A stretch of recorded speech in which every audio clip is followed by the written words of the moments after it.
Can you hear me okay?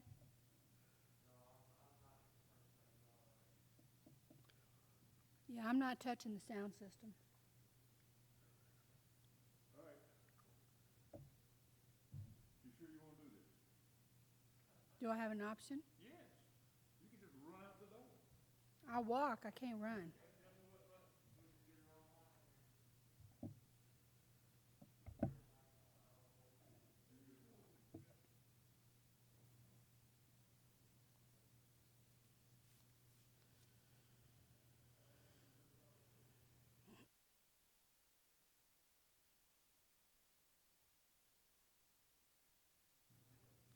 Yes? No?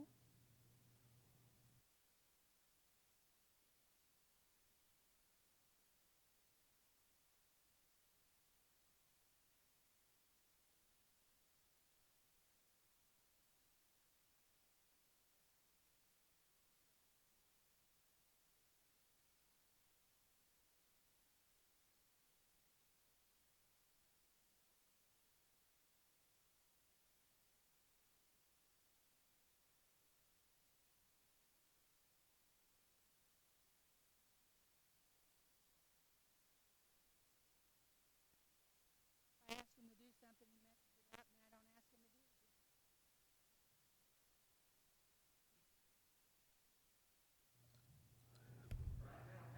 it again. Okay. Ooh. Rachel, you got the sound okay? Okay.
Can it start early?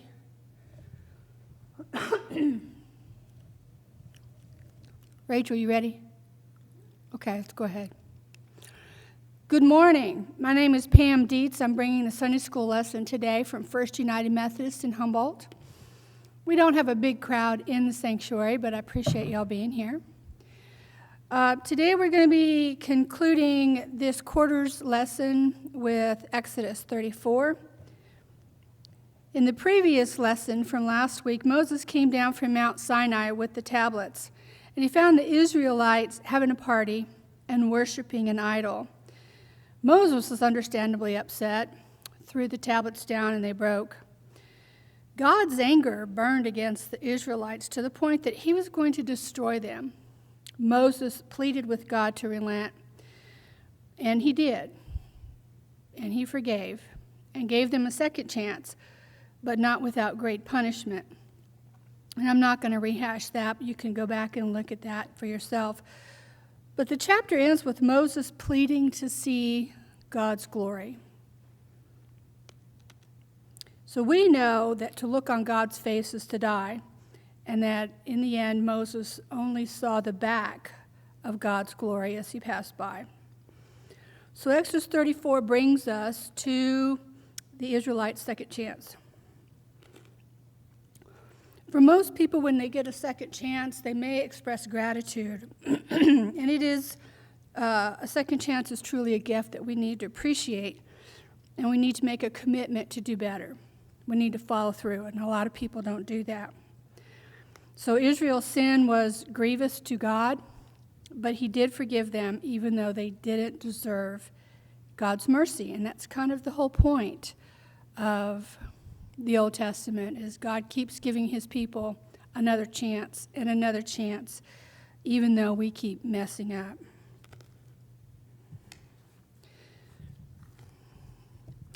So Exodus 34, verse 27.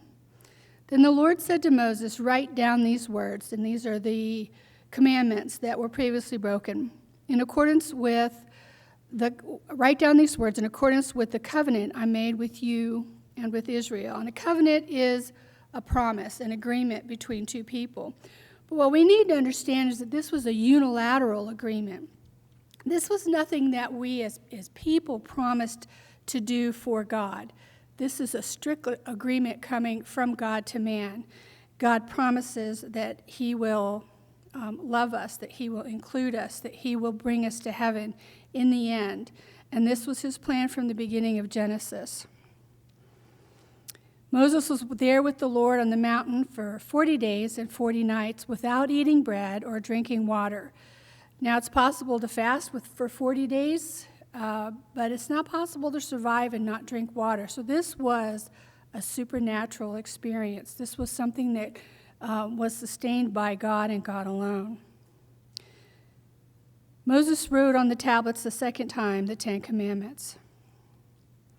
The death and resurrection of Christ is totally on our behalf. It's not something God wanted to do to increase his glory or his reputation. This is something for us. And these 10 commandments demonstrate to us that we can't keep the law. We have to totally rely on God's glory. So when Moses saw God's glory pass, when he was on the mountain talking with God, we know he couldn't see him face to face. So what did Moses see? We don't know. We can only speculate. In Psalms, in Revelation, John 12:29, Job 37:22 talk about people hearing rumbling as of thunder and seeing lightning. And in John, when he's talking about Jesus being baptized. And heaven opened and a voice was heard saying, "This is my son in whom I am well pleased." Some people, in the verse says, some people heard a voice as of an angel in heaven, but others heard only the rumbling of thunder. So maybe only some people can hear God's voice. Maybe only some people are attuned, and other people see only thunder and lightning. Now we know Exodus tells us that there was clouds, black clouds, and there was rolling thunder, so great that it hurt the people's ears, and there was lightning flashing. So we have to assume that this is what Moses saw, because it tells us he couldn't look on God's face. He could not see God's glory. The word they use for God's glory is Shekinah, the Shekinah glory. It's from a Hebrew word, and it means where God is, to settle in, to dwell with. So this is where God's divine presence is dwelling. And when they finally get to the point of building the tabernacle and the tent, there is the Ark of the Covenant, which is where they put the tablets of the Ten Commandments. And above the ark there are two cherubim that look down upon the mercy seat. And we know that the mercy seat is to be sprinkled with blood to cover the sin and the fact that we can't keep those 10 commandments, so that when God looks down, he sees the blood sacrifice. But it also tells us that is where the Shekinah glory of God was. And nobody could go in and look at it, lest they die. So even after the people totally blew what they were supposed to do, they couldn't even wait at the foot of the mountains, God came back to them again a second time. So when Moses came down the mountain a second time, the people were waiting. In verse 29, it says, when Moses came down from Mount Sinai with the 2 tablets of the covenant law in his hands, he was not aware that his face was radiant. It was shining. It was glowing. Some of the translations say that it was shining as if he had horns of light. And so in some portraiture from the past, they picture Moses with horns. It was horns of light, of God's glory shining from his face. And this was because he had spoken with the Lord. When Aaron and all the Israelites saw Moses, his face was radiant, and they were afraid. They were afraid to come near him. Why were they afraid?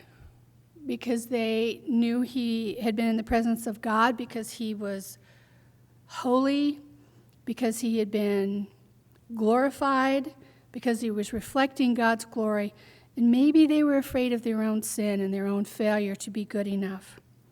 But Moses called to them, so Aaron and all the leaders of the community came back, and he spoke to them. And it's not said, but he spoke to them for many days. There's a lot of talking to do besides just the Ten Commandments. When you read through Exodus, there's the rules, the laws about how to live, how to be in a community, what is clean and what is unclean. And so he spoke for many days, and afterwards, all the Israelites came. So he spoke to Aaron and the leaders first, and then all the Israelites came, and he gave them all the commands that the Lord had given him on Mount Sinai. When Moses finished speaking with them, the people were afraid, and they didn't want to be anywhere near him. So he put a veil over his face. But whenever he entered the Lord's presence to speak with him, and remember, they had set up a meeting place, a tent where Moses would go in to speak to God, to receive the message from God, to come out and tell the people. And it was outside of the camp. Whenever he went in, he removed the veil until he came out, and then he put it back on. They saw, and when he came out and he told the Israelites what he had been commanded, the people saw that his face was radiant. Moses was literally glowing with God's glory. Then Moses would put the veil back over his face until he went in to speak with the Lord. And that is the end of the chapter. But it's not the end of things that we need to consider. This veil that Moses put on is a foreshadowing of events to come. So kind of stay with me. When they built the tabernacle, they built a huge tent around, a huge tent that enclosed this area. And then the outer part was an opening to the air gathering place. And then there was the building made of a tent separated into two parts. The first part was the holy place. And then the second part was the holiest of holies, the most holy place. And this is where the Ark of the Covenant was, and this is where God's glory was. But between the holy place and the Holy of Holies was a veil, and it was to be made in a certain way, of a certain color, of a certain thickness. And this veil was all that stood between man and dying from seeing the glory of God. When Jesus died on the cross, it tells us in Matthew that the veil in the temple was torn from top to bottom. The veil is permanently removed between God and man. And we can now approach God ourselves, individually. We don't need a mediator. We don't need to go to a priest. We don't need to go to Moses to pray for us. We can go ourselves and be with God face to face. So God's glory was shining, the Shekinah glory was shining, and Moses put the veil over his face. And now that the veil is torn, we don't need to be afraid of God's glory. One of the things that struck me in the past when I have studied about the Shekinah glory of God is that there are some people who glow with God's love. And then there's a few I've known that have been in this church, and they just radiate God's love. They don't literally glow like they have been infected with radiation, but their appearance, their manner, the way they speak to people, they glow. They radiate God's love. You can see it. You can feel it. And to me, this is a reflection of God's Shekinah glory. And this is what we need to try and achieve. So Matthew 5:16, this kind of makes me understand this verse a little better. It says, "Let your light so shine before men that they may see your good works and glorify your Father which is in heaven." So this light is not a candlestick or a lamp on a lampstand. This is the light that needs to come from within, so that when people are around us, they know by our words, by our manner, by our appearance, the way we treat other people, our interactions, that we are God's, and God's glory can shine from within to them. There's really only one way to get this glow, and that's having a personal encounter with God on a regular basis. So to shine with God's reflected glory can bring others to Him, and this doesn't happen by accident. We don't have to be Billy Graham. Thank God there was Billy Graham. We don't have to be Billy Graham. We can just be ourselves and our own little community, the part that we have, whether it's mother, father, worker in a department store, business owner, community leader, president of a country. It doesn't matter. We individually, as we walk our daily lives in whatever God has put before us, we can be like Moses, and we can have that glory shining through our lives, off of our faces, so that when people see us, they know the love of God. And perhaps they can come to want to know God better. That's our lesson for today. Please join us on Wednesday for a video replay at 10, and then our service will follow at 11. Thanks.